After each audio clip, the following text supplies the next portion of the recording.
Your forecast first, sponsored by Natex Heating, Cooling, and Plumbing. And as we look outside on the Roofing Dog Eye Bratcher weather camera, starting to see the colors changing here, the trees.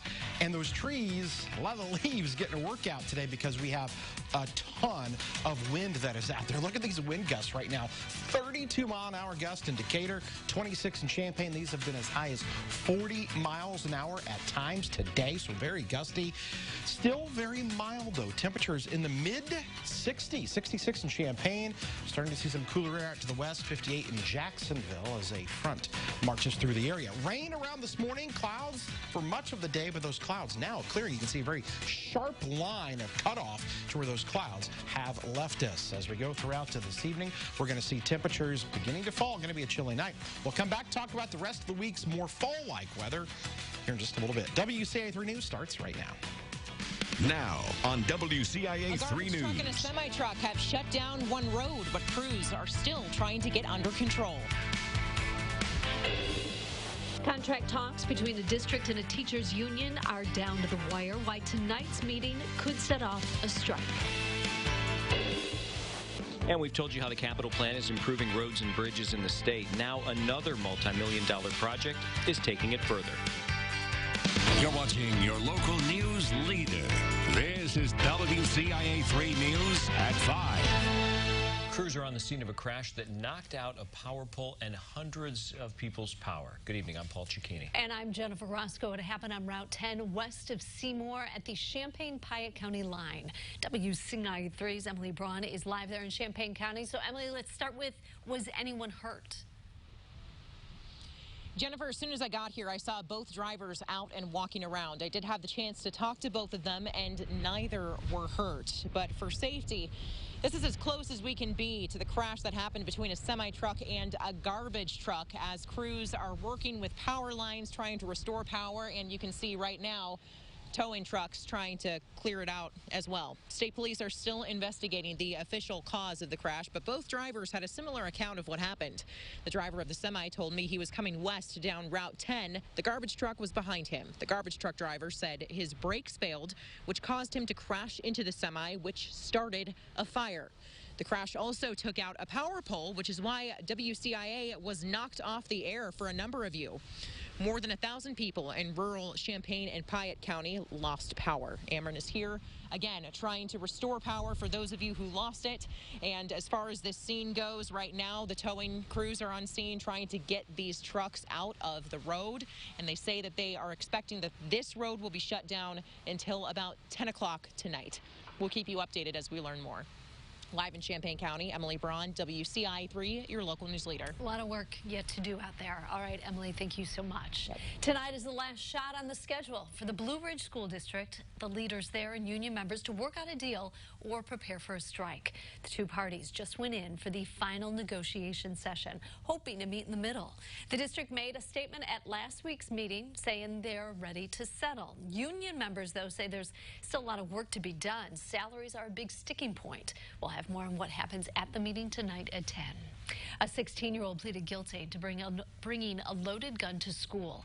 Happened at Centennial High School in Champaign. The state's attorney's office says police were investigating the teenager for retail theft they thought he might have been involved in.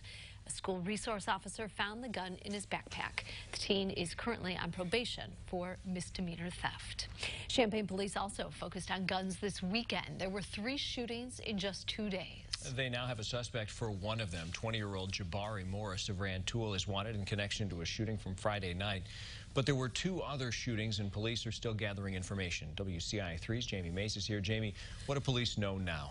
They know the shooting that Jabari Morris is wanted for is likely not connected to the other 2 shootings. Police believe Morris shot a 32-year-old man twice in the leg. Crime Stoppers is paying a $1,000 reward for information leading to Morris's arrest.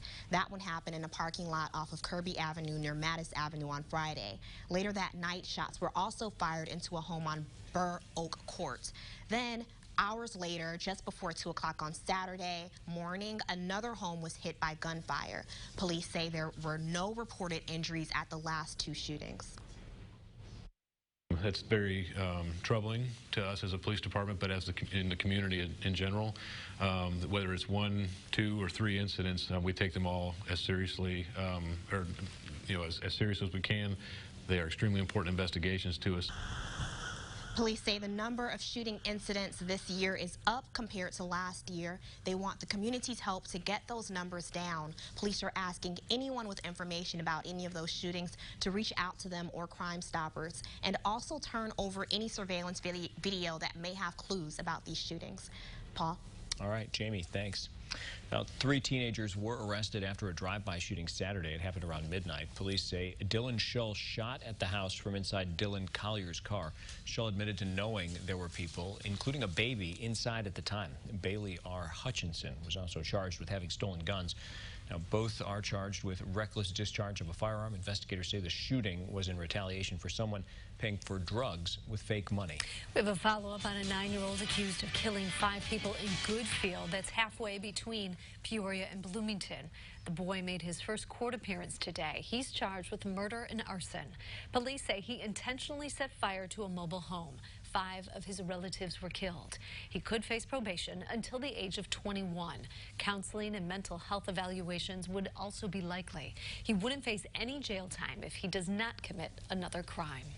An update now on the man who kidnapped and killed a U of I scholar. We now know Brent Christensen is no longer in Illinois.